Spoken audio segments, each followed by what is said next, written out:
आप पकड़वा देते हैं कि ये बंदा ले जाएं जी, ये सेनेटर है तो क्या हुआ, इसकी ये बूढ़ा है तो क्या हुआ, इसके ऊपर 2 नंबर केसेस हैं और इसको अंदर रखो, इसको तड़पाओ, थोड़ा जलील करो। ये हो रही है आपकी गवर्नमेंट, ये आपके इंसानी हकूक। बिस्मिल्लाहिर्रहमानिर्रहीम। नाज़रीन अस्सलाम वालेकुम, मैं हूं आपका मेज़बान वक़ार चौधरी। आप मेरा फेसबुक और यूट्यूब चैनल देख रहे हैं। नाज़रीन, कल नए आने वाले chief of army staff general Asim Munir ने शहीद अरशद शरीफ के अहल-ए-खाना से ताज़ियत की और फातिहा ख्वानी के बाद उन्होंने उनकी वालदा को कुछ अहम अल्फाज कहे। वो अल्फाज क्या थे वो इंशाल्लाह आगे चलकर इस वीडियो में आपको बताएंगे। लेकिन कल पाकिस्तान में एक बहुत बड़ी खुशी की खबर आई, वो रेकोडिक के हवाले से। रेकोडिक क्या है, सबसे पहले तो आपको ये बताते हैं। बलूचिस्तान के ज़िला चगाई में एक माइन है सोने और कॉपर की, उसे रेकोडिक का नाम दिया गया। उसका कॉन्ट्रैक्ट जो कनाडा की कंपनी टाइफोन थी उसको दिया गया। लेकिन जब 2018 में इमरान खान साहब की गवर्नमेंट आई, उनकी गवर्नमेंट आने से पहले बलूचिस्तान की जो गवर्नमेंट थी उन्होंने उस रेकॉर्डिंग को स्टॉप करने की कोशिश की और स्टॉप किया।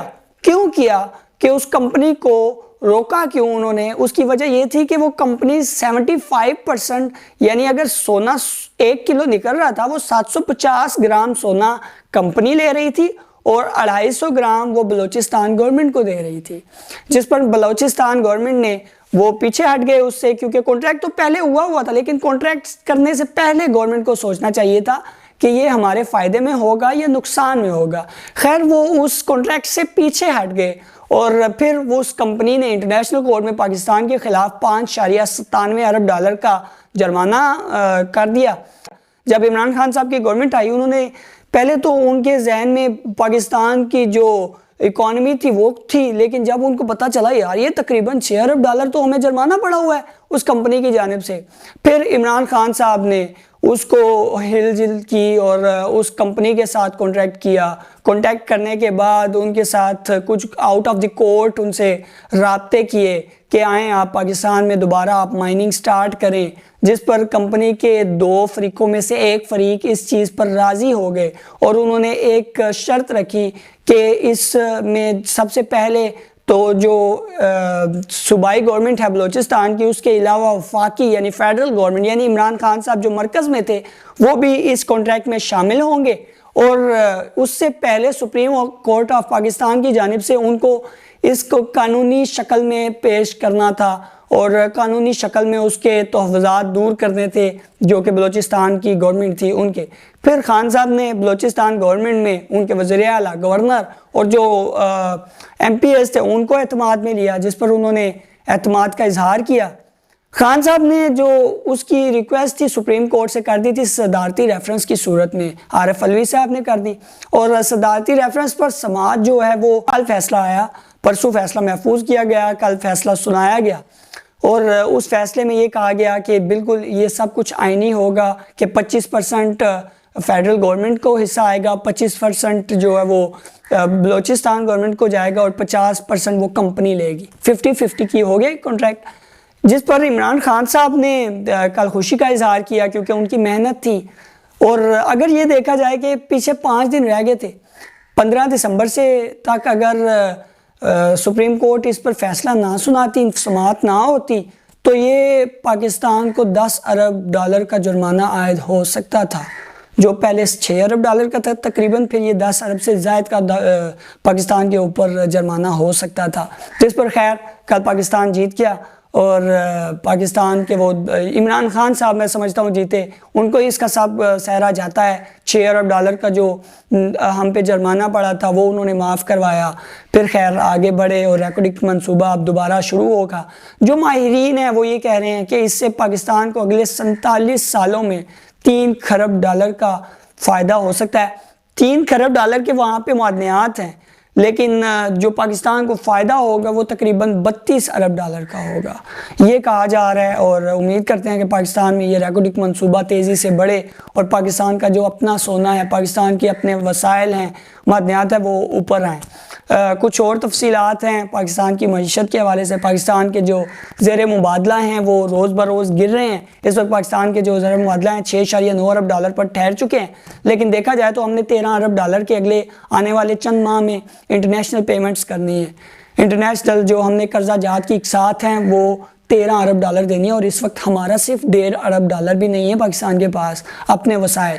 ये जो 6.9 अरब डॉलर पाकिस्तान के पास पड़ा हुआ है, ये किसका है? ये 3 अरब डॉलर तो डिपॉजिट आ गए हमारे सऊदी अरब के, बाकी चीन और यूएई की जो हेल्पिंग है वो डिपॉजिट्स पड़े हुए हैं, अपना सिर्फ 1 से 1.5 अरब डॉलर है ना। कल करप्शन के हवाले से एक आलमी दिन मनाया गया, तो करप्शन के हवाले से आलमी दिन के मौका पर पाकिस्तान के जो वज़ीर-ए-आज़म हैं शहबाज शरीफ साहब, उन्होंने कल एक तकरीब में ख़िताब किया। उन्होंने कहा कि हमारे दौर में करप्शन रोकी गई, करप्शन पर काबू पाने की कोशिश की गई, करप्शन बहुत ज़्यादा हद तक कम हुई। तो मैं ये पूछना चाहूँगा कि आपने करप्शन रोकने पर ध्यान दिया या करप्शन केसेस रोकने पर ध्यान किया?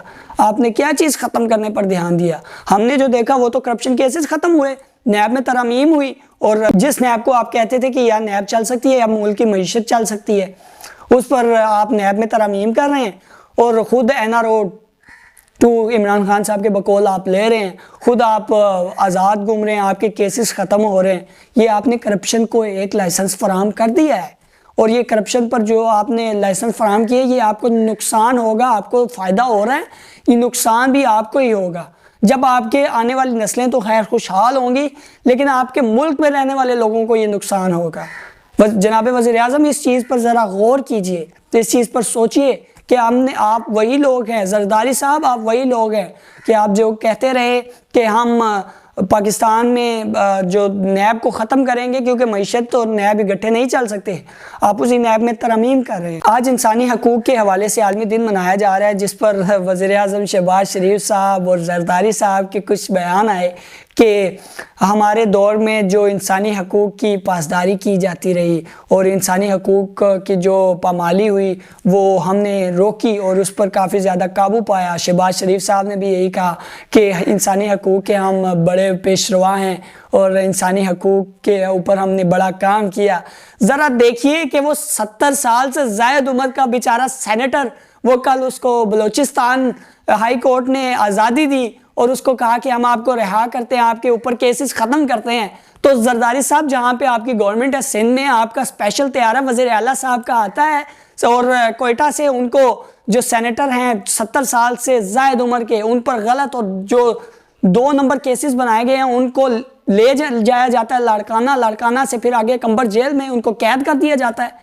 ये आप कर रहे हैं इंसानी हकूक़ की पासदारी, आप पामाली कर रहे हैं इंसानी हकूक़ के, आप सरेआम तमाशा आपने बना के रखा हुआ है।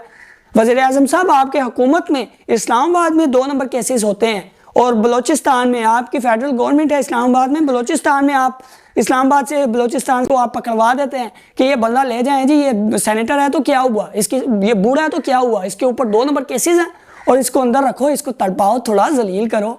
ये हो रही है आपकी गवर्नमेंट, ये आपके इंसानी हकूक़ के काम चल रहे हैं, आप इंसानी हकूक़ की सरेआम पामाली कर रहे हैं। कुछ ज़रा सोचिए कि ये आपके साथ भी हो सकता है। अपना बुढ़ापा आगे देखें, अल्लाह आपको लंबी उम्र दे, लेकिन अल्लाह आपको जलील ना करे, लेकिन ज़रा सोचिए कि आपके साथ कैसा हो सकता है, इस पर ज़रा गौर कीजिए। खैर, चीफ ऑफ आर्मी स्टाफ ने विज़िट किया शहीद अरशद शरीफ साहब के अहलेखाना से। उन्होंने ये अल्फाज कहे उनकी वालदा से कि माँ जी, मैं आपसे वादा करता हूँ कि अरशद शरीफ के जो कातिल हैं वो जल्द कटहरे में होंगे और जेलों के पीछे होंगे। इंशाल्लाह हमारी भी दुआ है। इंशाल्लाह अगले प्रोग्राम में इंशाल्लाह आपसे दोबारा मुलाकात होगी। तब तक के लिए अपना बहुत सारा ख्याल रखिएगा, अपने चैनल का भी। अल्लाह हाफिज़।